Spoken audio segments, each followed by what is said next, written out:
Hello everybody, welcome back to another video for the day. Now we're going back into r/Tales of Neckbeard because everybody loves a good old story time. But beforehand, be sure to like the video, comment down below during the video what you like about the video, and afterwards consider subscribing to the channel and becoming part of the amazing notification squad. Let's go! Our first story comes to us from username as39t4. My neckbeard boyfriend. Long post. This is my first post, but the title says it all. I dated a neckbeard. If you love a hot cup of tea, please brew a pot and enjoy the highlights of this affair that I tried hard to forget.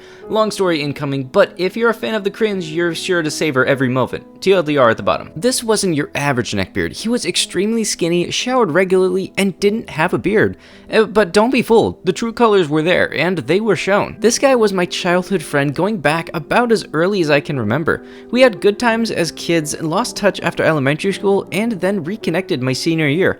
I remembered him fondly and was glad to have him in my class. Eventually, he asked me on a date, and since I had never been on one, I said yes. We had a good time grabbing dinner and then going to the school musical. The neckbeard began showing almost immediately. Unfortunately for me, growing up, being told that nice guys should just have a chance, I swept stuff under the rug that would have been troubling down the line. For some context, his parents were pretty wealthy and they provided him with an allowance of however much money he asked for whenever he wanted it. Keep that in mind for later. To start off, he always insisted on paying for me during dates, to the point that even when I very firmly stated I'd like to pay for myself because I don't want to feel like I owe my date anything, he said he wouldn't leave until I let him. He stated that he didn't feel right making a woman pay for her share of a date. I didn't like this, but I shrugged it off as his choice if he demanded on shelling out the money for me. This ideology spread to things that got increasingly more on my nerves. I came over to his house one morning for breakfast and we decided to have sandwiches.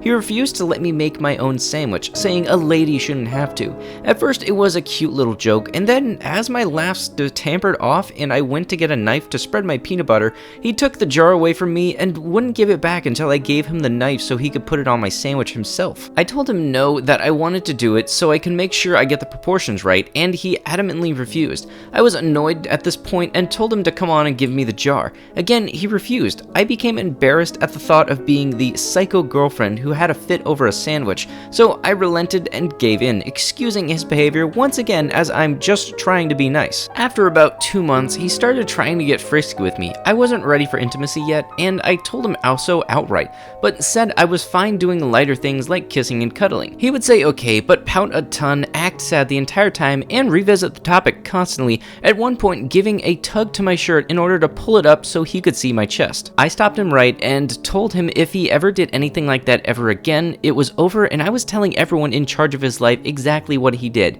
He seemed genuinely frightened and apologetic and backed off immediately. I excused it as him getting carried away and making an honest mistake.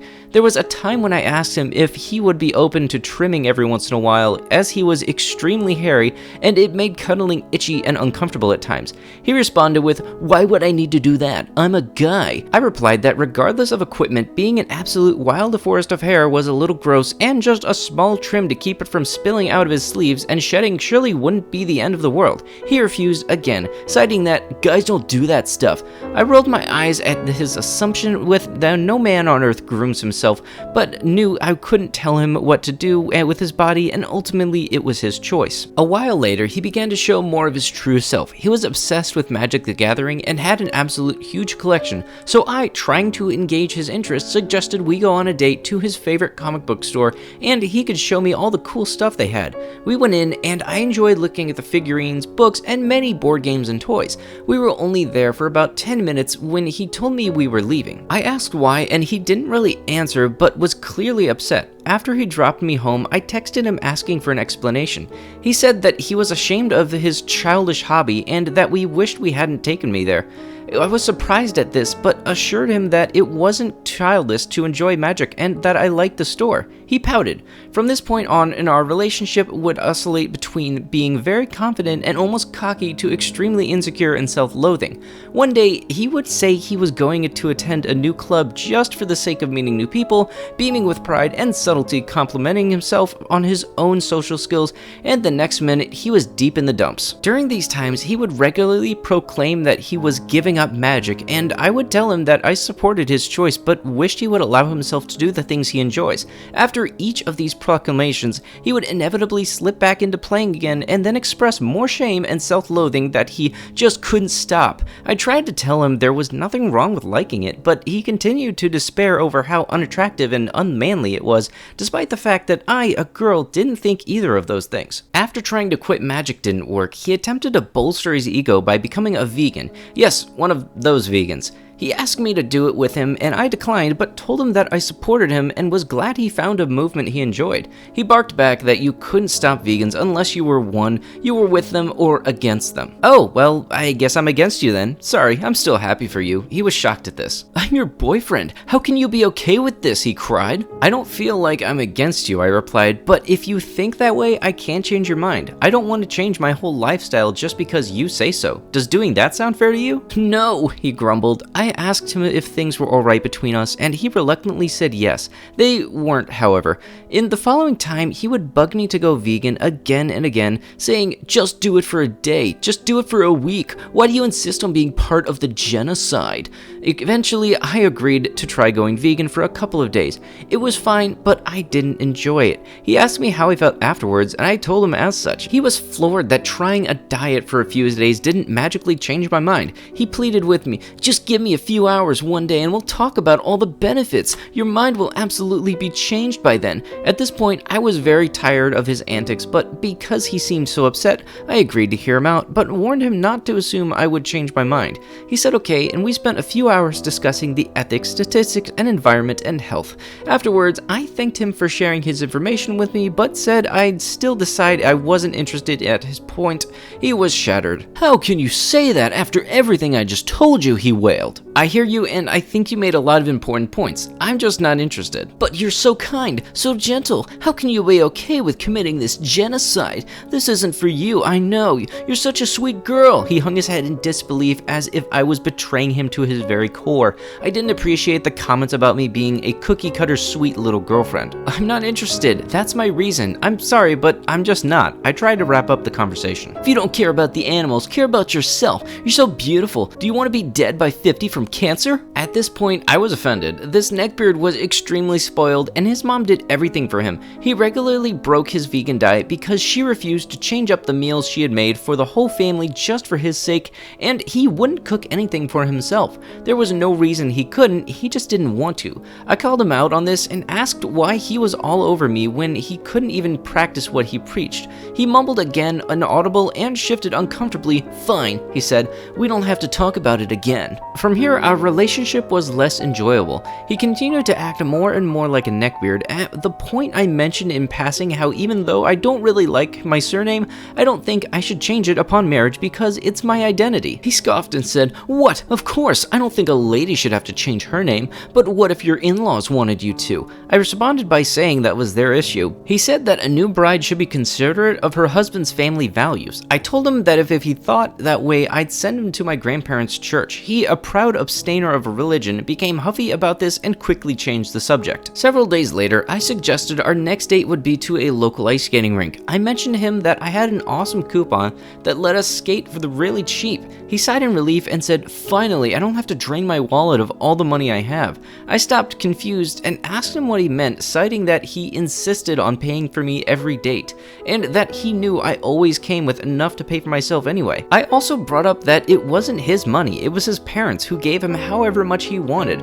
I know, he backpedaled and ushered me to the car, eager to turn the radio up loud. I let it go, but didn't forget. Not long after this, I became tired of the relationship. I was bored and displeased with his bouts of insecurity where he trashed himself for his nerdy pleasures. I was tired of the vegan attitude and his absolute demand for gentleman etiquette, which he would then whine about later, like having to pay for me on all dates. I was tired of this dedication to manhood resulting in refusing to groom himself or address me properly. he had become calling me his goddess for the last month or so, even after I repeatedly told him I didn't like that when he did that. He insisted that he had to because it was the only way for him to properly pay homage to my grace and beauty. Barf.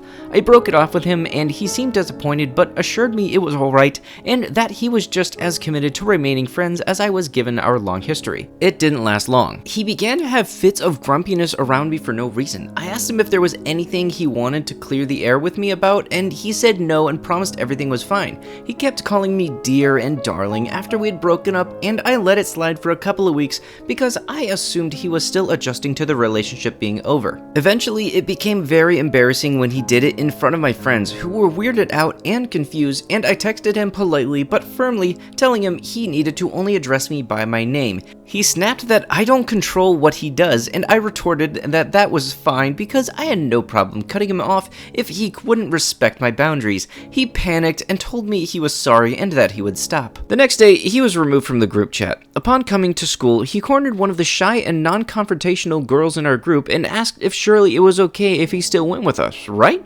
He had to see me so we can make up. He mentioned how he did act out. Of course the group didn't entirely blame him since they all knew it was partially my fault, right? Because I'd pissed him off so much. She started out a reason to leave and fled the conversation without answering, telling us he made her so scared and uncomfortable she wasn't going to prom if she was going to be there in our group. At that point, we had had enough of my best friend got the school involved. She set up a meeting with a counselor where he was called in to discuss the events. It ended with the school telling him he was banned from approaching me or my friends in school or at prom, and they even forced him to sign a contract saying he wouldn't. He began to cry about how he can't go on without me and he needs to make it right. The counselor told him he can't force a relationship with a girl, and he kept repeating how he won't accept that he lost me and begging her to just tell him what to do to make it right.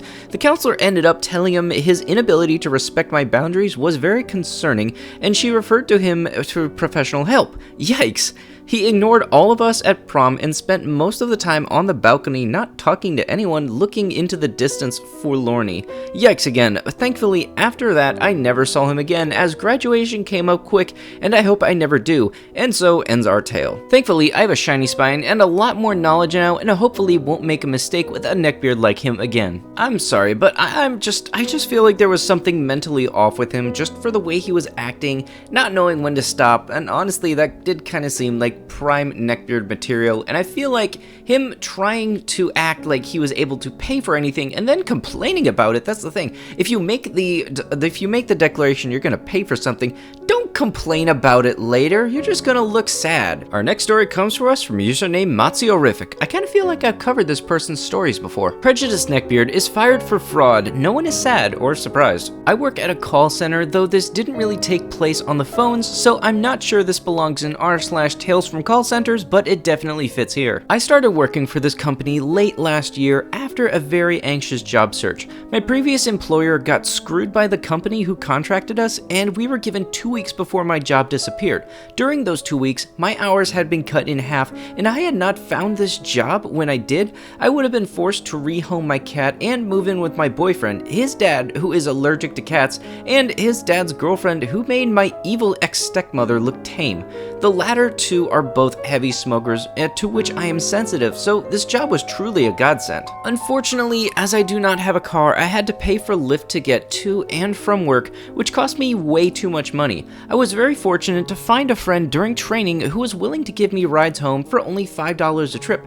After mentioning this to one of my drivers, they offered to drive me to work for the same amount. Enter the neckbeard, which I will be shortening to NB. During my second week of training, I was talking to one of my friends from my class, and NB overheard me mention my ride situation. "Hey, if you need a ride home, I can take you." "Really? Thanks. Mind if we stop by a store so I can get a little more cash? I can give you $5 then." "I'll take you, but don't worry about paying me. I'll drive you for free." "Wow, thank you. That would be a huge help with how much it's been costing me." I won't lie, I was really hoping I would find someone I could carpool with, and it seemed my prayers had been answered. Good lord. Lord, was I wrong. While things did go fine for the first few days, I found out just what kind of guy he is that Friday. I had pre-ordered a Nintendo Switch Lite several months ago, non-refundable, I tried, and asked NB if we could stop by a game store to pick it up. He said yes, and while I can't quite remember the entire conversation, I will never forget what he said about transgender people. Warning, the next few sentences contain phrases which are very offensive to LGBTQ communities. Such phrases are his words, not mine, and I do not agree with anything said.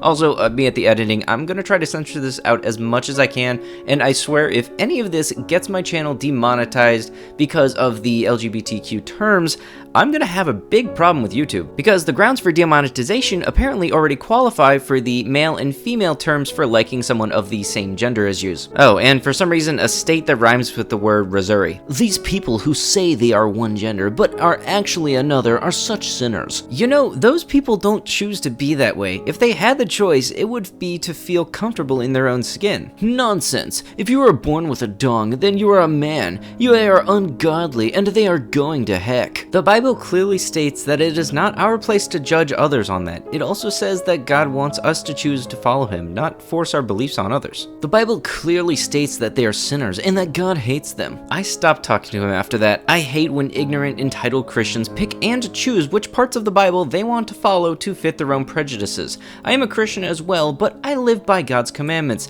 not the words written by imperfect people who are just as capable of being swayed by the devil as anyone else. God's message is one of love, and as such, I refuse to allow hatred into my life. I don't even wish for Trump to be harmed. Impeached, yes, but I will never wish for him to be offed. If God doesn't make mistakes, then isn't it entirely possible that he made these people this way on purpose too? He tests us every day after all. My best friend is also happy, and he is the sweetest of cinnamon rolls. I love him like a little brother, and you do not want to see me when I am protecting someone I care about. If you are transphobic because of your religion, chances are that you're homophobic as well. I refuse to believe that someone like him, who wouldn't even hurt a fly, will go anywhere other than heaven. I was so disgusted that I stopped talking to him completely at work. I did tell him that I wasn't going to talk to him anymore, but the only reason I gave him was that we had different morals, but not before another incident where he really pissed me off. I had made another friend who was able to give me free rides to work, but since he got there several hours before me, I had about 2 hours to work with in the break room before clocking in. I brought my new Switch Lite and was playing Pokken Tournament while waiting for the time. That's when he came in and just did not care that I had headphones on. He kept talking and talking and talking, and just did not get the hint. I was glad I could use my game as an excuse and turn the volume all the way up so I could pretend I couldn't hear him, and was too focused on not dying. He eventually walked away in a huff, and afterwards I got advice on what to tell him. Oh boy, he did not like that. Now, I'm a friendly person, so if I see someone walk into the room, I will instinctively smile at them. If it was him, I dropped my smile and looked away. Oh, are you finally going to talk to me today? I ignored him. I found out one of my coworkers was a staff member at our local anime convention, and since we were already friends, we started hanging out in the break room. It didn't hurt that she also got rides from the same person, though our schedules were different. She told me that NB was a jerk to other people as well, and I found out he was also a misogynist. He would say gross things about women in the break room, but in such a way that you had to be paying attention to know just how gross they were. There was one girl who left our department because NB kept going over to her and giving her unsolicited hugs from behind. She already didn't like being touched, especially without consent, but what made it worse is that she would place his hands on her chest when doing so. He had, of course, been reported, but since he brought in a lot of sales, there was nothing they wanted to do about it. I also heard from my friend that NB had been bragging about how he had essentially been committing fraud to get his numbers up. Basically, we make reservations in our department, and if someone needs more than 7, then you are supposed to transfer them to group sales. His way around this was to make 7 reservations for them and then transfer them. This was a secret to no one, but I guess our team leads couldn't do anything since they had not found any evidence to prove it yet. I eventually switched from sales to complaints, and I was glad that my new schedule did not coincide with his much anymore. Unfortunately, I still did have to see them, and he was still making those passive-aggressive remarks about how I refused to talk to him. One day, I was talking to a work friend on lunch, and NB inserted himself into our conversation. I tried to ignore him, but he kept butting in. I eventually walked away, and I heard him tell her, "Yeah, she doesn't talk to me. I don't don't know what he said after that, but I was livid. I never gossiped about him with anyone who didn't already know what he was like. Even then, we never said his name, but people would be able to guess who he was right away. That said, there were still some people who didn't know what he was like, so for him to go around telling people that just makes me look like the bad guy. I finally had enough and told him exactly why I didn't want to talk to him. He of course retaliated by repeating all of the transphobic nonsense from before, and I reported him. I couldn't report him before because he had said those things off property, but this was the break room. Prejudice on work property was strictly forbidden, so I had the right to do so. A few days later, he was seen being walked out of the building by security. Apparently, they had finally found a call that proved he was committing fraud, but I can't help this sneaking suspicion that I helped at least a little. You know, I'm honestly glad that he got kicked out of the business because of that, and odds are you probably did play some type of role in it all, and I'm glad of that. Seriously, like, if I was an employee in a business, it would basically come down to, okay, either he leaves or I leave, because I would not want to work with that type of person. But with that being said, that is going to have to be it for the video. If you had liked what you had seen, be sure to like the video, comment down below what you liked about the video, seriously, rip that last guy a new one, and be sure to subscribe to the channel and turn on them notifications. I'll be sure to see you guys in the next one. Thank you so much for watching, and bye-bye.